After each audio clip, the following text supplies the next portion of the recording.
ডিম থেরাপির বদলের এবার নদিয়ার রানাঘাট পৌরসভার তৃণমূলের এক কাউন্সিলরকে বরের টোপর পরিয়ে প্রকাশ্য রাস্তায় চরম হেনস্থা করলেন কয়েকজন বিজেপি নেতা।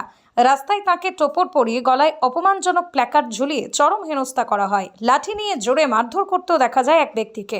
প্রকাশ্য রাস্তায় একজন নির্বাচিত জনপ্রতিনিধির সাথে বিজেপি নেতাদের এহেন আচরণের কারণে নিন্দার ঝড় উঠছে রানাঘাটে। কারণ জনরোষের নামে ইচ্ছাকৃত হেনস্থা, মারধর এই ধরনের ঘটনার বিরুদ্ধে কড়া নিন্দা জানিয়েছেন বিজেপির রাজ্য সভাপতি শ্রমিক ভট্টাচার্য। একই সাথে রাজ্যের মুখ্যমন্ত্রী শুভেন্দু অধিকারীও আইন হাতে না তোলার বার্তা দিয়েছেন। সর্বোপরি হাইকোর্টও এ বিষয়ে মন্তব্য করেছে। তারপরও আইনকে বুড়ো আঙুল দেখিয়ে বিজেপি নেতাদের এহেন আচরণের ঘটনায় চরম ক্ষুব্ধ বেশ কিছু মানুষ।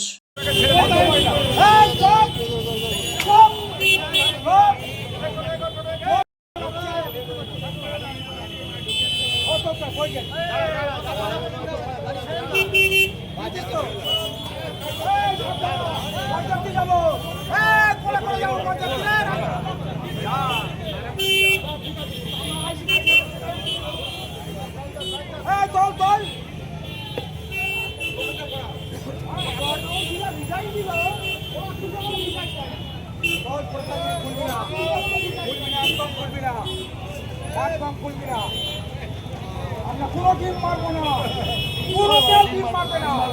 হ্যাঁ, পয়সা খরচ করবো না, পুলিশ আসবে তুলে দেবো।